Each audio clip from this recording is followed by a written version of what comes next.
Bonsoir à tous, merci de nous rejoindre pour ce nouveau numéro de Disputandum, votre magazine citoyen hebdomadaire. Particularité qu'impose le contexte sanitaire et le reconfinement. Chacun de nos invités répond depuis sa ville. C'est peu de dire que ce coronavirus bouleverse nos vies.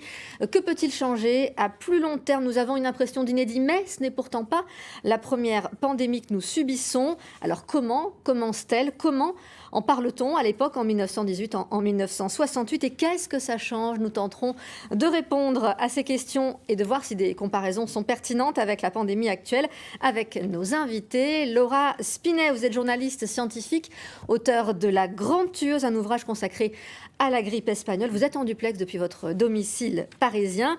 Laurent Filleul, vous êtes épidémiologiste pour Santé publique France en Nouvelle-Aquitaine, en duplex depuis nos studios de Bordeaux. Et à mes côtés, dans notre studio de Poitiers, monsieur Charles Couty, médecin généraliste à Poitiers, à la retraite. Vous avez débuté votre carrière au moment de la grippe de Hong Kong. Bonsoir à vous tous et merci d'avoir accepté l'invitation. Sentez-vous libre de débattre entre vous. Et puis vous, qui nous regardez sur une télé, une tablette ou un téléphone, vous êtes les bienvenus pour commenter ce débat via nos pages Facebook de France 3 Poitou-Charentes, France 3 Limousin ou France 3 Aquitaine, ou depuis Twitter avec le hashtag Noah. Alors une première question à chacun. Qu'est-ce que vous vous êtes dit au début de cette crise sanitaire, à l'apparition de ce coronavirus? Qu'est-ce qui vous a frappé, monsieur Couty?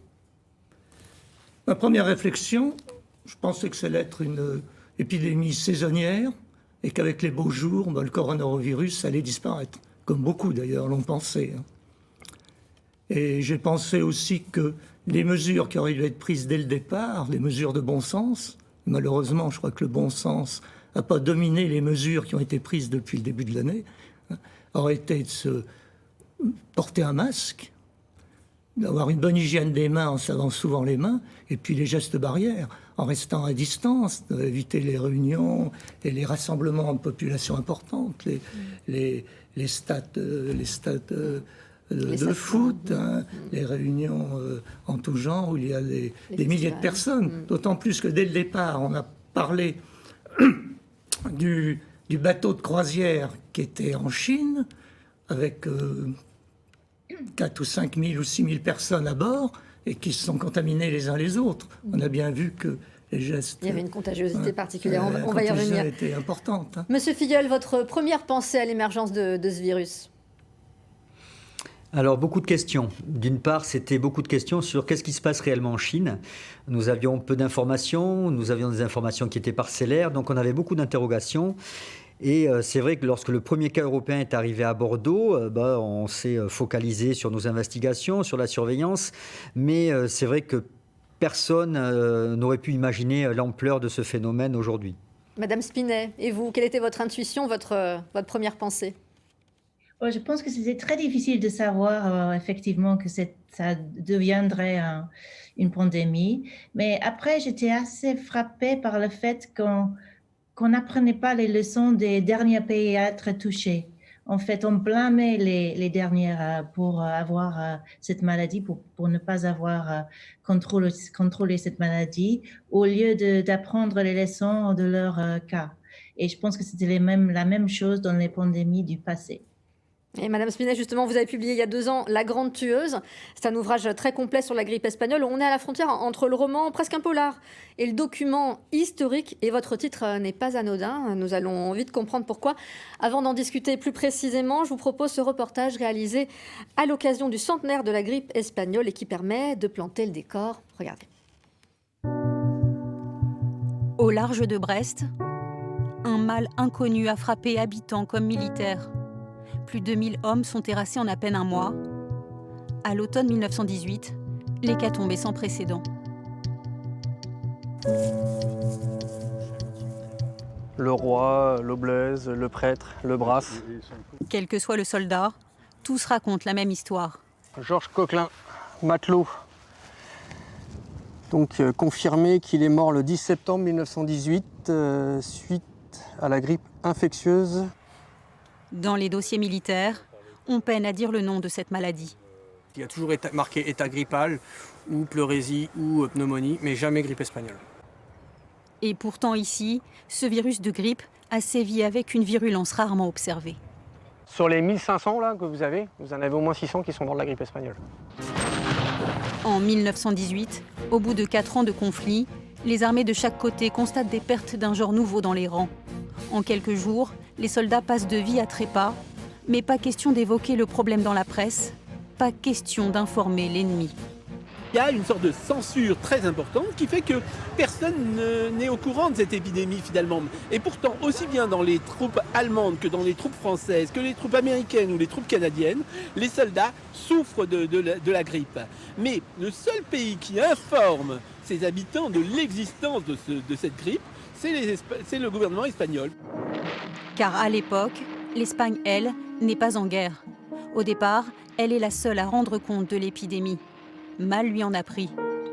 Le monde va alors considérer que ce nouveau virus vient de la péninsule ibérique. En fait, les premières descriptions de ce virus sont données par un médecin américain dans le comté de Haskell. Des dizaines de fermiers présentent des fortes fièvres, des courbatures début 1918. Le médecin s'étonne que de solides gaillards aux allures de cow-boys soient fauchés, nets. Rien à voir avec la grippe qui emporte d'habitude les personnes âgées ou les nourrissons. Cette fois-ci, la nouvelle grippe terrasse les 20-40 ans. Ça se manifestait essentiellement par une détresse respiratoire, parce que les poumons, on le sait aujourd'hui, étaient probablement infiltrés par des cellules inflammatoires qui rendaient la respiration extrêmement difficile. En 5 mois, la grippe espagnole se propage sur l'ensemble de la planète. Un tiers de l'humanité va être contaminé entre mai 1918 et avril 1919. On se rue sur le rhum, l'aspirine ou des sirops miracles. Rien n'y fait. Les masques font leur apparition. On évite de toucher ses amis pour les saluer. En France, au pire de l'épidémie, en octobre 1918, la vie s'arrête. Les écoles, les lycées sont fermés pour éviter en fait le risque de contamination. On évite aussi certaines cérémonies religieuses, c'est-à-dire qu'on aurait pu imaginer qu'on allait faire pour chaque enterrement, on décide que dans chaque église, il n'y aura qu'une cérémonie par jour. Après l'armistice, le retour au bercail des troupes donne lieu à des défilés surréalistes, comme celui-ci dans les rues de San Francisco, où soldats et civils portent des masques. La grippe espagnole a fait entre 40 et 50 millions de morts, soit 5 fois le nombre de tués sur les champs de bataille de la Grande Guerre. On repart au Kansas. Madame Spinet, est-ce que c'est une origine géographique établie? Est-ce qu'on peut parler de patient zéro là-bas? Non, pas définitivement. En fait, il y a 3 théories aujourd'hui, 3 hypothèses de l'origine de la grippe dite espagnole qui correspondent aux origines en Chine, aux États-Unis, au Kansas et en France dans un camp militaire britannique à Étaples. Et si ça a été une véritable hécatombe dans les soldats, c'est ça qui a fait la grande dispersion mondiale? Oui, ça a certainement aidé et le fait qu'il y avait beaucoup de réfugiés aussi, de gens, de civils déplacés de leur domicile et qu'ils avaient faim mais ils étaient stressés et donc très vulnérables. Alors aujourd'hui, les chiffres sont très larges, l'estimation est très large, on parle de 50 à 100 millions de morts parce que c'était compliqué d'attribuer les décès à cette grippe. C'était quoi les symptômes? Ça venait recouvrir d'autres choses En fait, la raison pour cette échelle très large, c'est tout simplement parce qu'on n'avait pas de test diagnostic. Virus, c'était un nouveau concept. En 1918, les premiers virus ont été identifiés à la fin du 19e siècle et presque tous les médecins du monde croyaient qu'ils faisaient face à une infection bactérienne.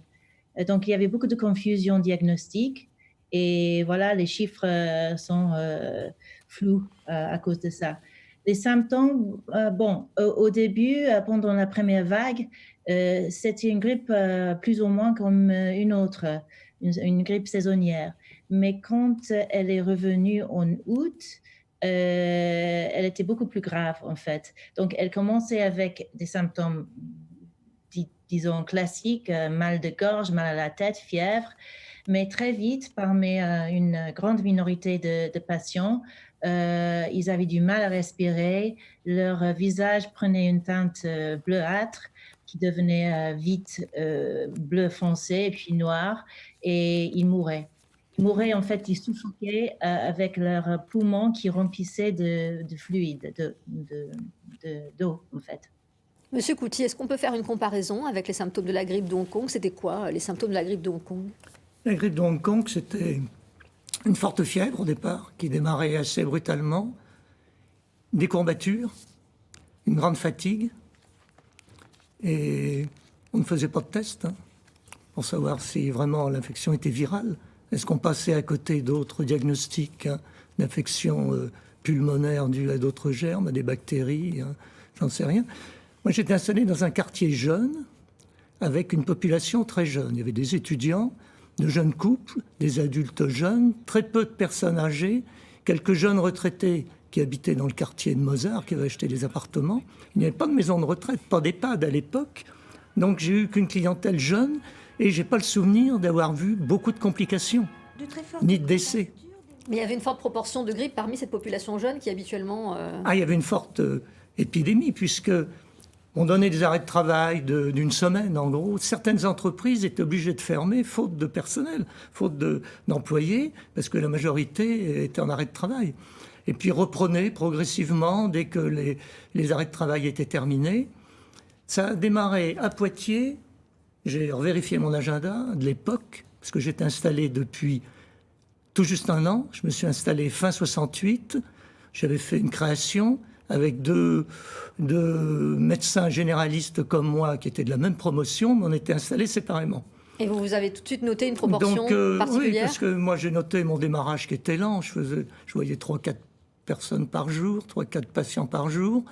Je travaillais surtout les jours de garde, les dimanches, quand les confrères ne prenaient pas leur garde, ce qui m'avait aidé la première année. Et puis, j'ai vu l'augmentation des appels dans la deuxième quinzaine de novembre 69. On avait parlé de cette grippe asiatique, mais qui était confinée en Orient, qu'on n'avait pas vue en France l'année précédente. L'hiver 68-69 a été hyper calme. C'est la seconde vague mais alors, en 69 qui est mais plus... c'était en 69, la deuxième quinzaine de novembre, où j'ai vu l'augmentation des appels se faire. À l'époque, on faisait beaucoup de visites. C'était l'habitude des médecins qui se déplaçaient beaucoup et qui faisaient peu de consultations. Moi, je faisais 3-4 consultations, 2-3 visites. Puis d'un seul coup, il y a eu 9 visites pour une consultation. On était appelés non seulement sur les couronneries, dans le quartier, mais dans les communes voisines. On était appelés à Montamisé, à Saint-Benoît, à Busserolles. Et à ce moment-là, ça a démarré les 15 derniers jours de novembre. Et alors, le mois de décembre, mon agenda est complet. Est-ce que vous réalisez à ce moment-là que vous êtes face à un phénomène atypique? Ah oui, ça c'est un phénomène tout à fait atypique. Mais les pouvoirs publics ne réagissaient pas. On n'avait aucune consigne de la direction de la santé. Les pharmaciens étaient débordés de demandes de paracétamol, d'aspirine, de gouttes nasales. Et leur stock était complètement épuisé. Donc on prescrivait ce qu'on pouvait. Et puis le pharmacien, il s'adaptait.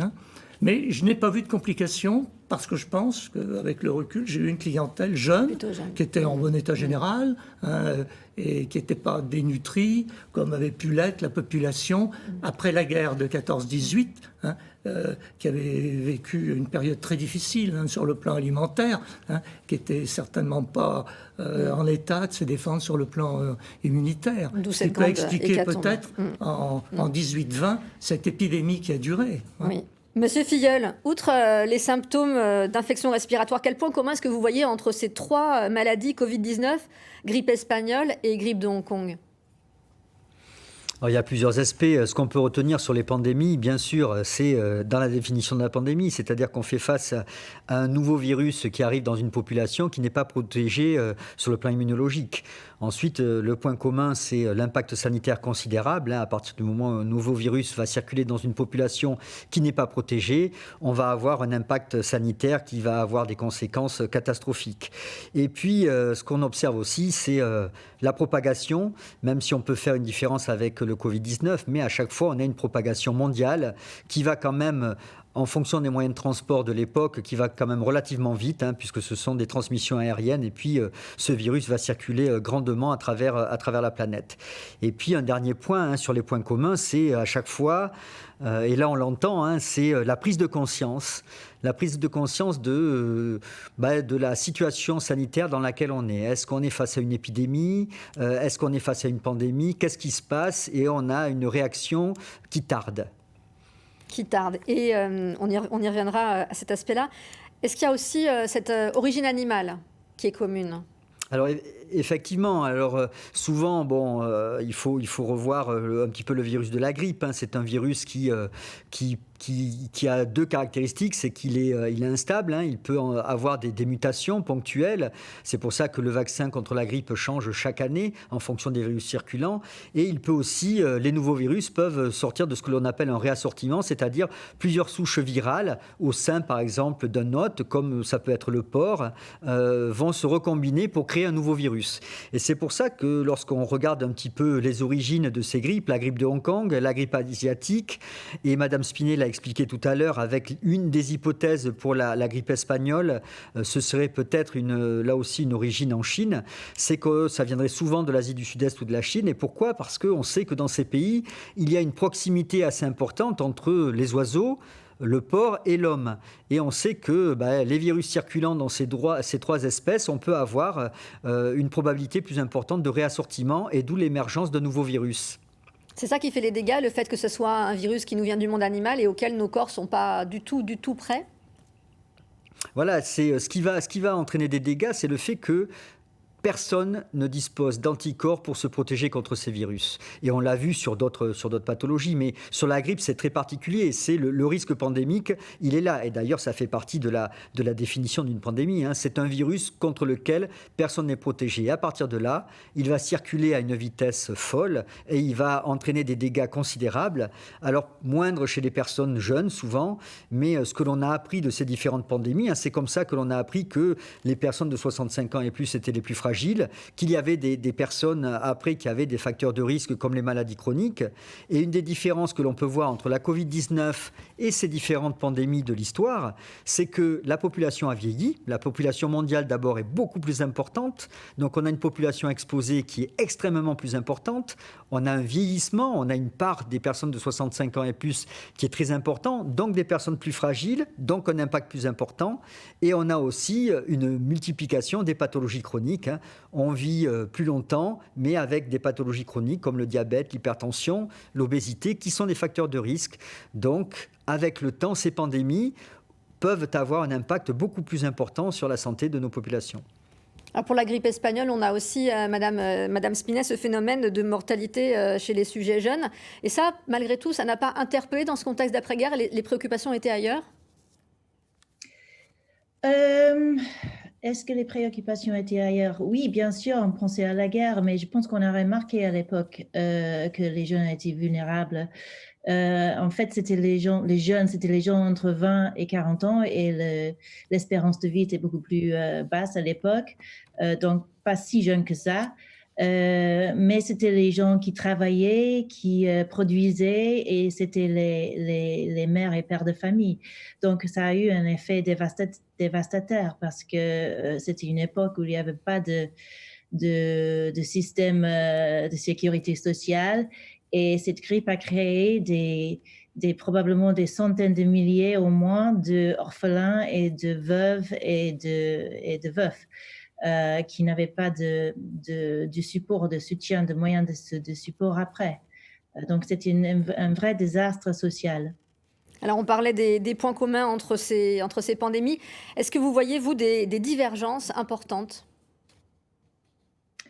Les divergences, c'est-à-dire qu'il y a une divergence de 100 ans avec la grippe dite espagnole, et donc la science a beaucoup avancé entre-temps. On a des moyens de surveillance qui sont beaucoup plus à point. On a, et on n'a pas de traitement efficace, mais on peut soigner les patients plus efficacement avec nos infirmiers, nos médecins et nos hôpitaux sont beaucoup plus bien équipés pour faire ça. Et surtout, on a créé des vaccins dans un temps record. Ils sont pas encore testés définitivement, mais les nouvelles sont excellentes. On a 2 vaccins expérimentaux qui sont au-delà de 90% d'efficacité, il semble, et qui peuvent être distribués d'ici 6 mois ou 1 an. Donc, je pense que ça, c'est une très bonne nouvelle. Ce n'était pas possible avant. Et le contexte de la guerre a peut-être aussi freiné cette circulation d'infos. On a parlé de la grippe espagnole d'ailleurs. Et pourquoi l'a-t-on appelée grippe espagnole? C'était aussi là une utilisation des belligérants. Oui, absolument, la censure, la xénophobie et la politique. Mais ça, on voit dans chaque pandémie. On le voit en ce moment avec M. Trump qui appelle ce virus le virus chinois, et avec les Chinois qui, qui jouent le jeu et qui l'appellent le virus américain.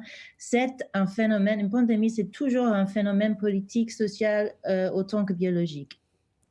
Et c'est vrai que l'OMS a ouvert des réflexions là-dessus, sur le choix des noms pour éviter d'alimenter la défiance. C'est un des chapitres de votre livre. Oui, absolument, parce que le nom, les noms collent, comme on sait tous.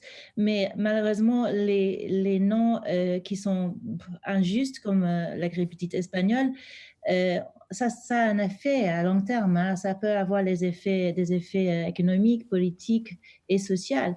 Et si on pense par exemple à la grippe, comment dire ça en français, le swine flu en anglais de 2009, après, en Égypte, le gouvernement a ordonné qu'on tue tous les cochons. Et les cochons en Égypte appartenaient à la minorité copte. Donc, ça a détruit l'économie de la minorité égyptienne copte en détruisant leurs cochons. Et ce n'était pas nécessaire parce qu'à ce moment-là, c'était une maladie tout à fait humaine. Monsieur Couty, il y a eu ces problèmes d'information aussi autour de la grippe en 69. Il y avait une espèce de confusion. En 69, on n'a pas eu d'information. Hein. Je n'avais pas le temps, moi, de lire la presse ou d'écouter la radio. Hein. En 69, il fallait aller chez les patients, se déplacer. Hein. Moi, je me déplaçais en 4L et j'ai regardé le nombre de kilomètres que j'avais fait et que j'avais noté par rapport à l'année d'avant. C'était invraisemblable, le kilométrage qu'on pouvait faire. Les malades n'appelaient pas tous à la même heure le matin pour programmer vos visites dans la journée. Hein. On allait à Saint-Benoît, on revenait aux Couronneries, on repartait à Busserolles, on retournait à Montamisé et on faisait comme ça des allers-retours. C'était pas dans les discussions en tout cas. On ne parlait pas de grippe. C'était pas dans les discussions. Les pouvoirs publics n'ont donné aucune consigne. Hein. Mais je pense que la population était moins concentrée dans les zones urbaines à l'époque. La population a augmenté depuis et s'est concentrée davantage, ce qui peut expliquer peut-être une augmentation de la contagiosité par rapport à 69. Et puis après les fêtes, l'épidémie a diminué, le nombre d'appels a diminué progressivement et puis on n'en a plus entendu parler. Par contre, ça a permis par la suite de faire des mises au point sur le vaccin anti-grippe et on a commencé à vacciner dans les années qui ont suivi. On va y revenir. Allez, maintenant que nous voilà plongés dans cette crise sanitaire mondiale, il y a des souvenirs, on en parle. Et avant de poursuivre, on va regarder ce reportage à propos de ces virus venus d'Asie. Un virus parti de Chine et qui se répand à travers le monde, le scénario n'est pas nouveau. Déjà, en 1957. Le virus responsable de la grippe actuelle est de caractère asiatique, modifié semble-t-il après un court passage en Italie. En 2020, le Covid-19 a emprunté le chemin de la grippe asiatique. Et dans les pharmacies à l'époque, les plaintes étaient les mêmes qu'aujourd'hui. De très fortes courbatures, des maux de tête, je me sens vraiment pas bien. Les remèdes aussi. On va lui donner un petit peu d'aspirine. Comme à tout le monde. Comme à tout le monde, c'est encore ce qui marche le mieux dans ce cas-là. Dans certaines familles, on se souvient encore des épisodes précédents. Mon père m'a rappelé, ma mère également, qu'ils avaient eux-mêmes déjà vécu des pandémies et qui avaient à l'époque immobilisé toute la famille de mon père, mère, enfants avaient été alités pendant près de 15 jours sans capacité de bouger. Cette année-là, la grippe asiatique a fait plus de 20 000 morts. 11 ans plus tard, la grippe de Hong Kong frappe encore plus fort. On dénombre 31 000 décès. Dans les deux cas, ces épisodes meurtriers ont disparu de la mémoire collective. Ça a été vécu comme un épisode exceptionnel et l'un des derniers de l'histoire de l'humanité, puisqu'à ce moment-là, on croit vraiment que les progrès fantastiques de la médecine vont permettre d'éradiquer toutes les maladies infectieuses. Donc une forme d'optimisme et de foi dans le progrès sans limite. Grâce à ces deux crises, les chercheurs ont découvert que le virus de la grippe pouvait muter. Il s'agit dès lors pour eux d'adapter chaque année le nouveau vaccin, un vaccin dont la production est depuis industrialisée et proposée en masse aux plus fragiles. Avec le Covid-19, un nouveau défi leur est lancé. Monsieur Filleul, toujours à propos de cette question du regard sur la maladie, pourquoi est-ce qu'on passe de l'indifférence générale des années 70 à la dramaturgie d'aujourd'hui ? Alors, lorsque vous parliez tout à l'heure des divergences entre ces différentes pandémies, et je crois que ça a été abordé, il y a un enjeu majeur qui est la communication. Et on s'aperçoit qu'aujourd'hui, la mondialisation et la communication sont à la fois des points positifs pour lutter contre les pandémies, mais ce sont aussi des points négatifs. C'est-à-dire qu'on s'aperçoit, chaque fois que là on a une épidémie ou une pandémie, on fait face à il y a deux traits communs aux réactions sociales, politiques, qui sont la difficulté à rendre crédibles les connaissances auprès du public et également la résistance du public à changer ses comportements. Et on s'aperçoit que la communication actuelle, elle accentue ces deux difficultés. Et tout le débat qu'il y a aujourd'hui, c'est ça. Maintenant, on en parle beaucoup, mais on a du mal à croire d'abord les discours politiques, les discours de l'État, les discours des scientifiques. On a des discours complotistes. Et ça survient à chaque épidémie au cours de l'histoire, pas uniquement les pandémies. Et c'est pour ça que je conseille aussi de relire La peste de Camus. On a exactement ces réactions. C'est-à-dire, au début, on a un signalement, comme ce qui s'est passé avec la Covid-19 et ce fameux médecin chinois qui aurait lancé l'alerte. On ne croit pas le lancement de l'alerte. Il y a un débat, on étouffe l'affaire, on n'en parle pas. Et puis ensuite, on a les complotistes qui arrivent, on a des personnes qui minimisent, et on assiste systématiquement à cette stratégie de communication qui va souvent entraîner des freins à la gestion et à la réponse à ces pandémies. Oui, à la compréhension de la population, parce qu'il n'y a pas un discours scientifique clair, du fait de la surprise aussi liée à ces pandémies. On discutait en préparant cette émission du manque d'une autorité mondiale. L'OMS a émergé un petit peu à la suite de la grippe espagnole, mais malgré tout n'a pas de pouvoir. Alors, l'Organisation mondiale de la santé est une institution, il faut donc bien sûr internationale. Il y a la plupart des pays y adhèrent et cette institution est financée par les pays. Donc, elle a un rôle plutôt d'expertise, de recommandation, de mutualisation des savoirs et des connaissances, mais elle n'a pas une autorité sanitaire envers les pays. Même s'il existe un règlement sanitaire international auquel tous les pays signent et adhèrent, il n'y a pas d'obligation. Et on le voit que la réaction des pays face à une situation internationale n'est pas du tout la même, en fonction d'abord de leurs moyens économiques, en fonction de leur contexte politique. Et ça, c'est une des difficultés pour une gestion commune, car face à une pandémie, c'est vrai qu'on pourrait penser qu'une gestion commune et une stratégie commune serait peut-être la plus à même d'y répondre. Madame Spinett, dans votre livre, vous évoquez aussi ces réponses très différenciées suivant les pays et puis suivant aussi les capacités médicales et autres.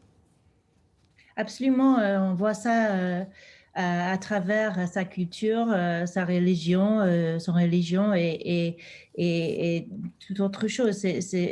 Sa compréhension de la science au moment où la pandémie éclate, ça forme en fait sa réponse, c'est normal. Mais sur la question de la mémoire collective, je pense que c'est aussi un phénomène qui se répète à travers l'histoire, qu'on oublie tout de suite. Donc, c'est presque amusant de regarder les gens débattre en ce moment, comment le monde va changer après, le monde ne va jamais être le même, on va apprendre les leçons, et en fait, non, en général, on n'apprend pas.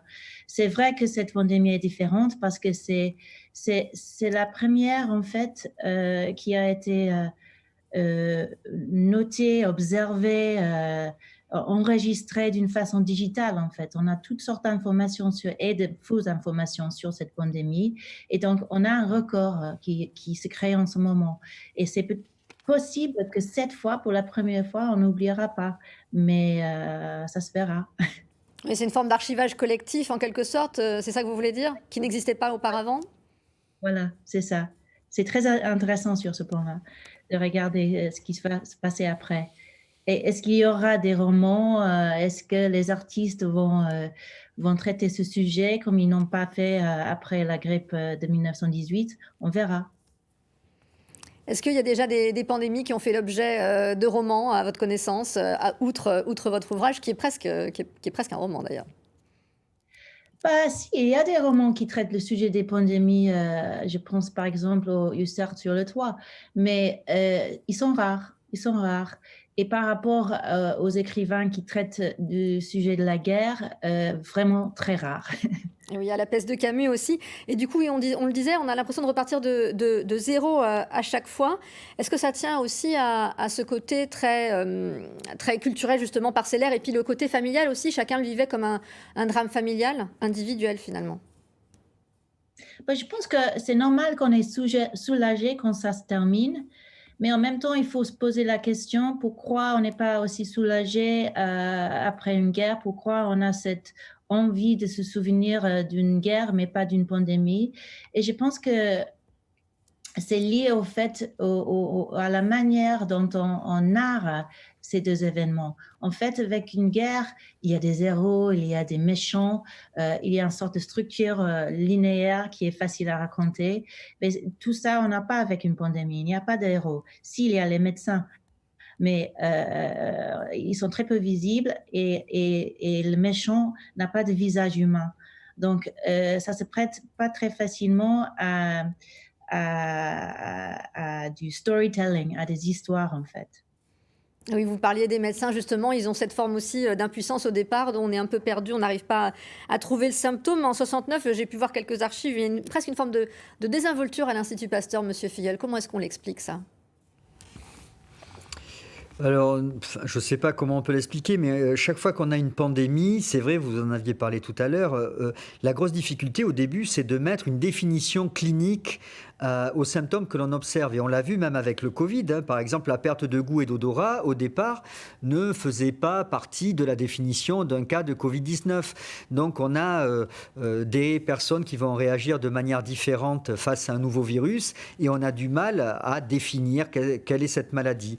Ce qui s'est passé, c'est vrai qu'on a vu, il y a eu énormément de discussions avec l'Institut Pasteur en 68-69, mais où avec derrière aussi, on pensait que c'était les premiers signes, c'était une pathologie bénigne. Mais on l'a vu tout à l'heure, pour le Covid-19, beaucoup de personnes pensaient aussi au départ que c'était une maladie bénigne.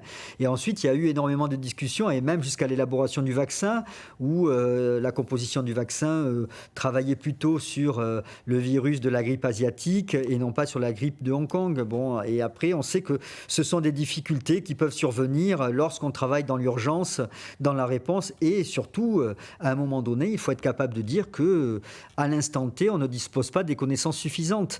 Mais avec les enjeux de communication, la rapidité de la circulation de l'information, on a du mal à l'accepter, cette évolution des connaissances qui prend un petit peu de temps.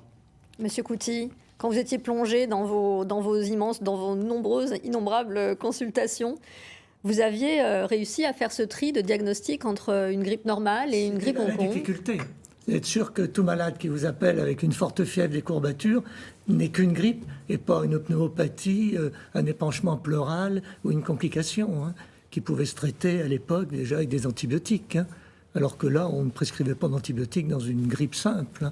C'est la difficulté diagnostique, donc il ne fallait pas passer trop vite en disant aux patients, je vois ce que vous avez, prenez de l'aspirine, au revoir. Donc il fallait quand même se pencher sur le malade, l'examiner, le sculpter, bien l'interroger. C'est là toute la difficulté sur le terrain pour le médecin généraliste qui est au lit du malade, qui n'est même pas dans son cabinet, qui l'examine de façon inconfortable, avec le chien à ses trousses ou le chat qui monte sur le lit, et la télévision, enfin peut-être pas la télévision à l'époque, mais c'était la radio qui marchait à fond la caisse.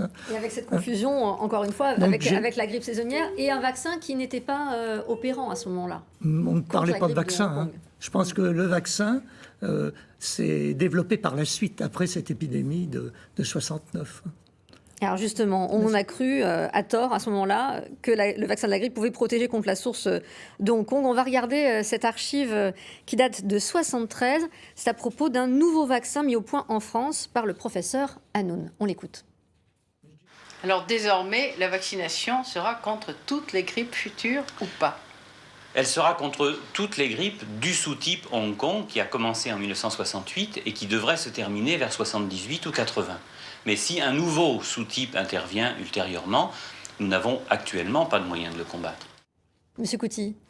Moi, je pense qu'en faisant régulièrement un vaccin contre la grippe, c'est ce que j'ai fait par la suite. Ma femme est sage-femme, elle avait besoin d'être protégée aussi. Elle n'a jamais fait la grippe, et pourtant elle travaillait à l'époque au CHU. Elle venait m'aider les jours où elle n'était pas de garde. Et en se faisant régulièrement le vaccin contre la grippe, même les autres vaccins, je pense qu'on stimule l'immunité un peu générale et qu'on se protège. Et en se maintenant aussi un bon statut vitaminique. En pédiatrie, le professeur Hoppler nous rappelait bien qu'un enfant qui était carencé en vitamine D, qu'on appelait à l'époque un enfant rachitique, qui était plutôt un enfant un peu en surpoids, un petit peu joufflu, faisait beaucoup plus souvent des rhinopharyngites, des otites, des infections pulmonaires qu'un enfant qui avait eu sa ration de vitamine D. Et on le rappelle actuellement, et on dit aux adultes de prendre une dose de vitamine D suffisante, parce qu'il semble que ça a été reprouvé actuellement, même chez l'adulte, qu'un adulte avec un bon statut vitaminique, pas uniquement contre l'ostéoporose, comme on le fait habituellement, même chez l'homme, a moins de risque de faire une infection grave, ou de faire l'infection. Je mettrai un bémol. Il a été démontré récemment que les fortes doses en ampoules, c'est 200 000 unités, comme on le donne souvent, chez l'homme, favoriseraient les cancers de la prostate. Donc il est déconseillé chez l'homme adulte vieillissant, de prendre de fortes doses de vitamine D, mais de prendre des gouttes régulièrement, tous les jours, à dose physiologique. Monsieur Filleul, pour revenir à cette interview du professeur Hanoun, on voit un peu la modestie qui est la sienne de dire on a peut-être solutionné le Hong Kong et les grippes à venir, mais on n'est jamais à l'abri d'une pandémie, quoi qu'il en soit. La réponse est tout à fait exacte, mais c'est pour ça qu'ensuite, on va dire qu'au niveau international, des réseaux de surveillance se sont mis en place, des centres nationaux de référence, et on en a 2 en France, contribuent à ce réseau international. La surveillance s'est développée, et on peut dire que c'est une des pathologies qui est la mieux surveillée aujourd'hui dans le monde, la grippe, avec un réseau international de tous les laboratoires, et qui contribue chaque année à déterminer la composition du vaccin. Et chaque année, la composition du vaccin est adaptée au virus qui circule dans le monde et travaille sur ce qui circule dans l'hémisphère nord et dans l'hémisphère sud. Et aujourd'hui, ce qu'il faut aussi reconnaître, c'est que le vaccin est le seul on va dire, outil de prévention contre la grippe. Les autres médicaments, on a parlé d'aspirine, de paracétamol, et même si maintenant on recommande plutôt le paracétamol, c'est pour soigner les symptômes de cette pathologie. Et donc, pour prévenir de la grippe, le seul traitement, ou le seul, on va dire, la chimiothérapie, c'est le vaccin aujourd'hui. Alors, on entend, en gros, ça j'aimerais le dire aussi, le discours de la grippette. Oui, mais ça, c'est une grippette, c'est pas la grippe, etc. Il n'y a pas de grippette ou de grippe. Il y a un virus de la grippe qui va entraîner la maladie chez les gens. Et en fonction des personnes, dès le début, vous allez avoir des symptômes ou pas. Mais lorsque vous avez des symptômes, rien ne peut dire si ces symptômes vont évoluer vers une forme grave ou pas. C'est pour ça qu'il faut vacciner en priorité les personnes les plus fragiles. Et pour les autres, si on peut se vacciner, il faut se vacciner. Il y a encore aujourd'hui une banalisation de la grippe. Qu'est-ce qui a changé, Madame Spinet, par rapport à la grippe espagnole, à la grippe de Hong Kong qu'on évoque, mais aujourd'hui avec le Covid, pour que, à ce point, la santé soit devenue centrale? Bon, je pense qu'à l'époque de la grippe espagnole, les maladies infectieuses étaient toujours la première cause de la mort dans le monde. Aujourd'hui, beaucoup moins. Ce sont des maladies dites chroniques comme la démence ou les maladies du cœur qui nous tuent en plus grand nombre.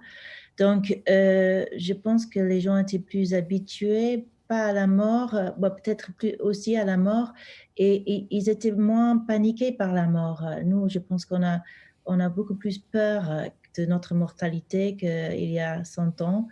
Et c'était plus commun, par exemple, que des parents perdaient des enfants, que les enfants mouraient avant leurs parents, qui était évidemment une tragédie, mais c'était plus normal, quoi. Donc, je pense que nos attitudes envers la mort et la maladie ont beaucoup changé pendant 100 ans. C'est ce que vous observez aussi, Monsieur Couty? Oui, c'est certain que actuellement, on a peur de mourir. Hein. On a l'impression... Il y a une forme de préciosité, quoi. Oui. Du On temps a de paix. l'impression que les pouvoirs publics, au début de l'épidémie, ont cherché à éviter la mortalité et éviter surtout aussi l'hospitalisation, puisqu'il n'y avait pas assez de moyens ni humains ni matériels pour accueillir toutes les complications du Covid.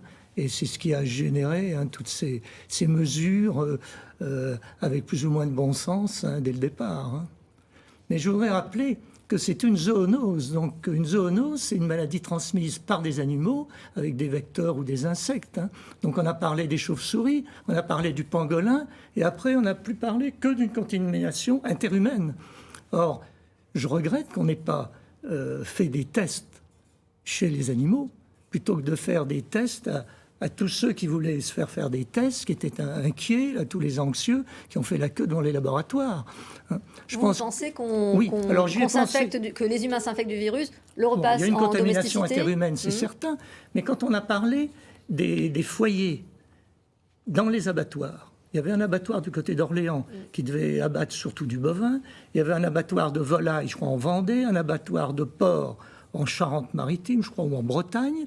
Et à peu près à la même époque, il y avait une contamination très importante du personnel. Alors très vite, on a dit, mais c'est le personnel qui se contamine parce qu'ils travaillent les uns sur les autres, il n'y a pas de geste barrière. Mais on a, d'un geste de la main, dit non, ce n'est pas les animaux qui sont contaminants. On n'en sait rien, on ne les a pas testés, vraisemblablement. Donc il a fallu tester les bovins, les volailles, etc., y compris les oiseaux migrateurs. Et actuellement qui sont complètement déboussolés. Moi, j'ai vu une grue là, qui remontait vers le nord au lieu d'aller vers le sud, là, ces jours-ci, alors qu'on a un temps printanier. Là. Monsieur Filleul, on peut vous entendre là-dessus, sur cette question de la contamination qui repasserait, c'est l'hypothèse de Monsieur Couty, vers les animaux? Alors, la question de la contamination des animaux est une question qui est prise au sérieux. Et d'ailleurs, il y a des systèmes de surveillance actuellement.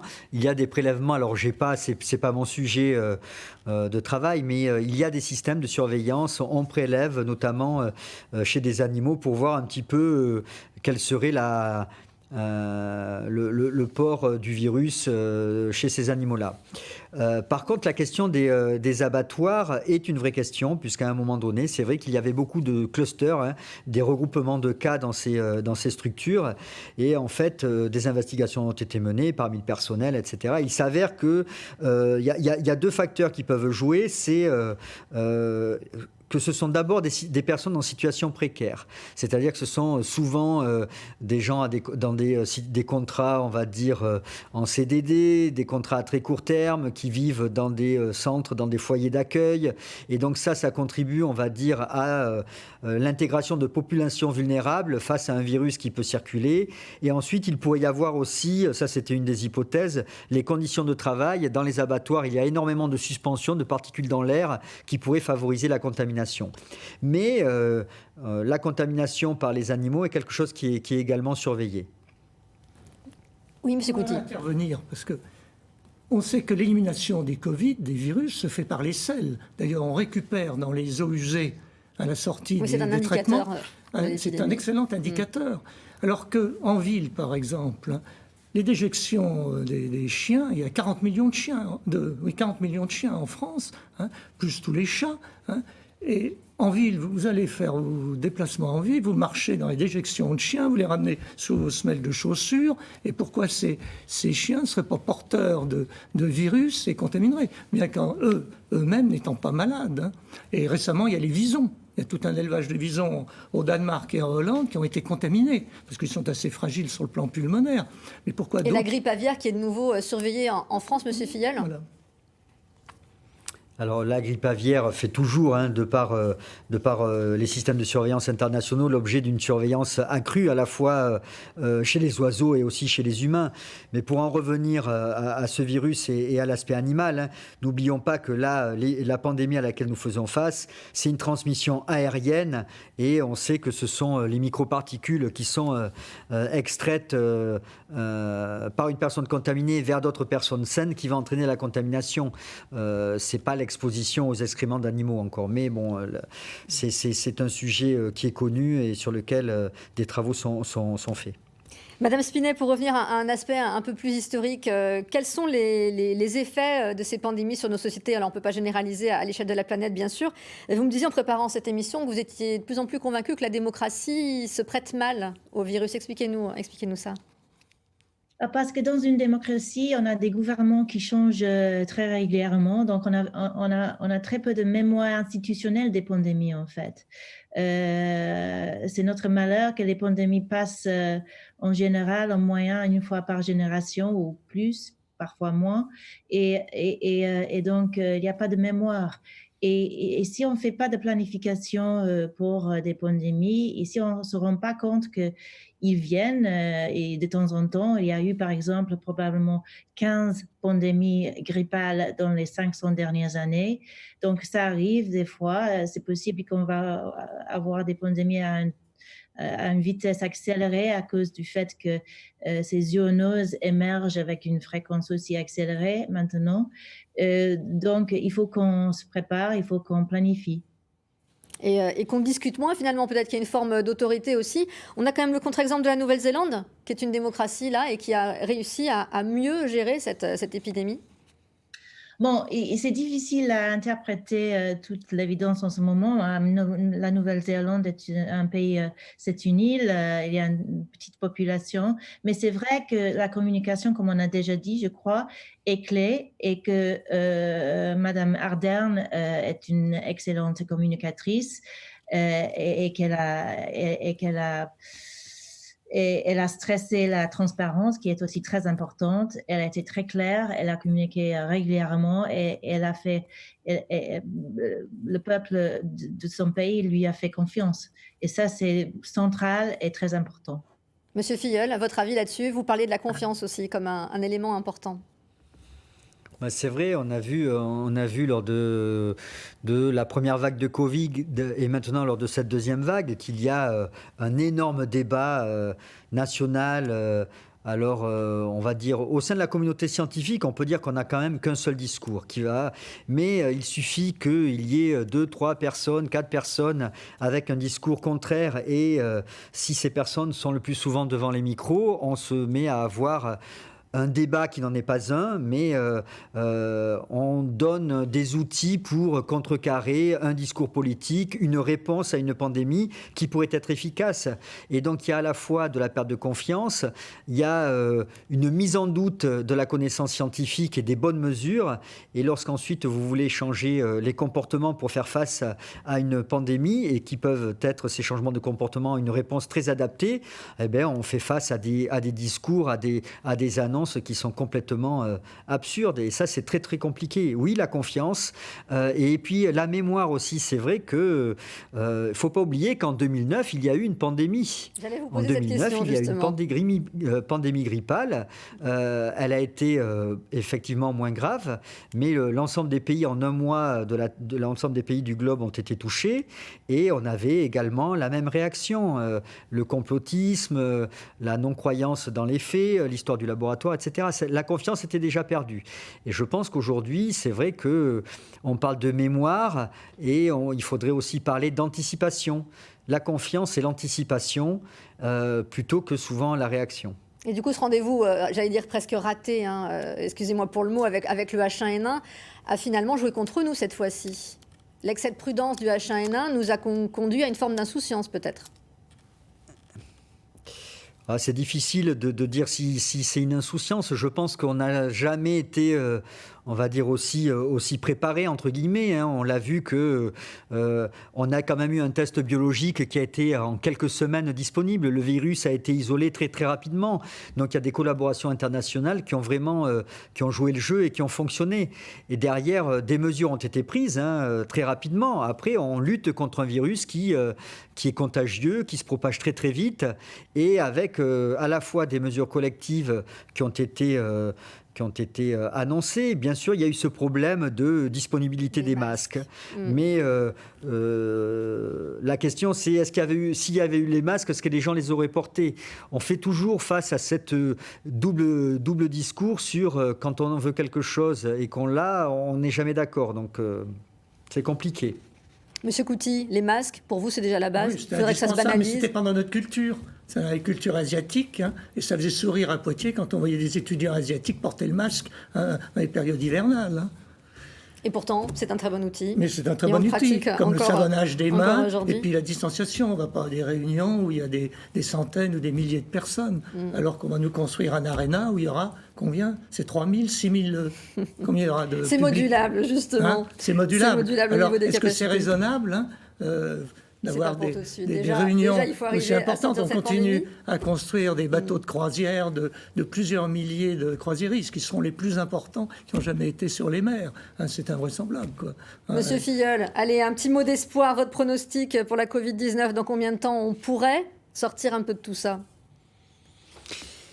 Alors les derniers chiffres et ce que l'on observe actuellement en France, c'est vrai qu'on voit que les indicateurs sont rassurants. On a une diminution des indicateurs, hein, les taux d'incidence baissent au niveau sur l'ensemble du territoire et particulièrement en Nouvelle-Aquitaine.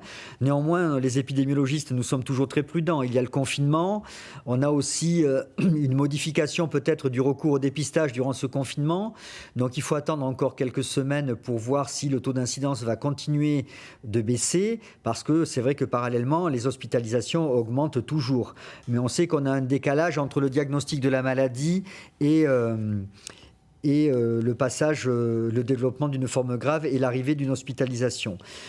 Les informations rassurantes aussi, c'est toute la discussion et toutes les annonces qu'il y a sur le vaccin, car on sait que pour lutter contre une pandémie, le meilleur outil, ça va être le vaccin. Et c'est pour ça que souvent la première vague a un impact très important et on attend le vaccin pour lutter contre la deuxième. Donc si le vaccin arrive, comme c'est annoncé en début d'année 2021, on pourrait croiser les doigts et espérer que cette épidémie diminuera fortement et puis que le coronavirus, la Covid-19 sera qu'un souvenir, mais là aussi Merci à tous. sans oublier.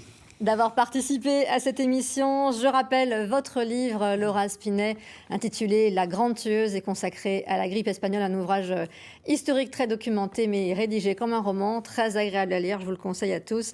Merci encore une fois d'avoir participé à cette émission. Je vous souhaite une très bonne soirée et à très bientôt.